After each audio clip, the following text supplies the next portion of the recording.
Прибалтика тәсілі деген. Кеңейші? Прибалтика тәсілі деген сөзді мен өзім қолданып жүрмін. Енді ол нақты бір әлеуметтік тану немесе саяси танудың терминологиясы емес.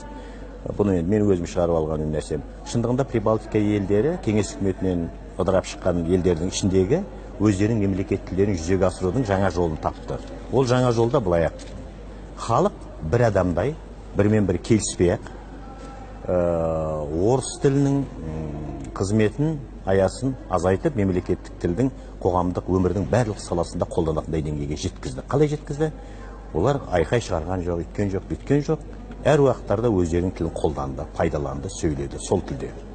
Мысалы, дүкенге бір адам келіп, орыс тілінде ме, ағылшын тілінде ме, қазақ тілінде ме сөйлесе, оған ұрыспайды. Шаңырағыңа қара, бұл Эстония, бұл Латвия деп айқайламайды. Үн-түнсіз тыңдап алады да, не өздерінің тілдерінде жауап береді, не жауап бермейді.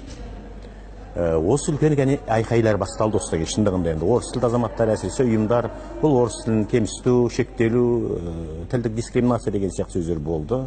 Ол жаққа жаңағы арыздар жазды, ОБСЕ-ге, жаңағы Еуропаның комиссиясына, Гаагадағы адам құқығын қорғау комиссияларына. Маған құдайға шүкір сәті түсті, мені жіберді Гааганың конференциясы адам құқығын қорғау, сол тексеруге Эстонияға. Біз 4 адам бардық, тексердік соны өз көзімізбен. Сонда эстондықтарды шақырып алып айтамыз, неге сендер осылай бізге арыз түсіп жатыр, сендер адам құқығын бұзып жатсыңдар ма? Сөйтеді, жоқ дейді, қалай адам құқығын бұзамыз? Бізге бір адамға өзінің тілінде сөйлейді дейді. Ал сөйлеу тілі бұл адам құқығына жатады. Таңдау, қай тілде сөйлеуді таңдау бұл адам құқығына жатады. Сондықтан біз үндемейміз дейді, оның құқығын сыйлаймыз. Жаңа келіп орысша сөйлеген адамдар. Бірақ біз өзіміздің тілімізде жауап берсін, ол да біздің құқығымызды сыйласын. Қай тілде сөйлеу құқығымызды. Болды. Бұл жерде адам құқығын бұзуды таба алмадық. Біз де таба алмадық, олар да айтып отыр. Сосын енді жаңағы бізге арыз берген орыс тілді ұйым шақырамыз. Сендер неге арыз бердіңдер? Бұл жерде адам құқығын қалайша бұзылды деп отырсыздар. Сол уақытта айтады да, біз келеміз орыс тілінде сөйлейміз дейді. Мен айтамын, дұрыс, бұл сенің құқығың. Ал ана мен ғана эстон тілінде жауап береді. Мен айтамын, иә дұрыс, ол оның құқығы. Сөйде жоқ, ол орыс тілін біледі ғой дейді.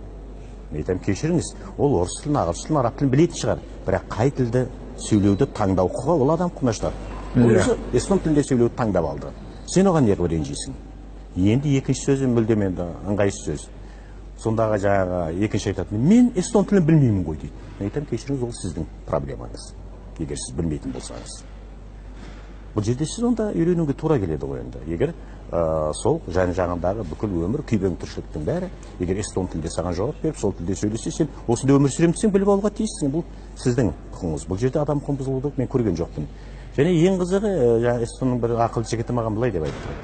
Біз дейді, осы арқылы дейді, енді осы тәсіл арқылы орыстарға көмек жасап отырмыз дейді, орыс тілді азаматтарға көмек жасап отырмыз дейді. Қалайша? Бізді осылай деп барлық жерге айтқан уақытта, сонда эстон тілінің атмосферасы орнайды дейді Эстонияда. Сол уақытта орыс тілділер, біз орысын үйренуге тиіс екенбіз ғой деп ойланады. Соны сөйлеуге тырысады, оқуға тырысады дейді. Біз осы арқылы дейді, орыс тілін қысып жатқан жоқпыз. Орыс тілді азаматтарды эстон тілін үйренуге мәжбүрлеудің жұмсақ жолына келіп қоямыз. Әйтпесе олар осылай жүреді де, ертең бұлар не депутат бола алмайды. Керексеңіздер азаматтық ала алмай жүр Латвияда. Себебі ол жерде латыш тілін білмесең ғой, заң бар. Латыш тілін білмесең азаматтық ала алмайсың. Көптеген әлі орыс тілдер Латвияда азаматтық ала алмай отыр. Енді азаматтық алмаған дейді, сол жерде жұмыс істейді, балдарын оқытады, бірақ сайлауға қатыса алмайды, сайлана алмайды. Не сайлауға қатысып дауыс бере алмайды. Қысқасы, олар айтады, біз осы арқылы оларды не дейміз? Осындай эстон тілінің ортасына түсіріп отырмыз. Сол арқылы үйрену болады да, балдары ертең президент бола ма, басқа бола ма? Біздің көмегіміз дейді бұл. Біз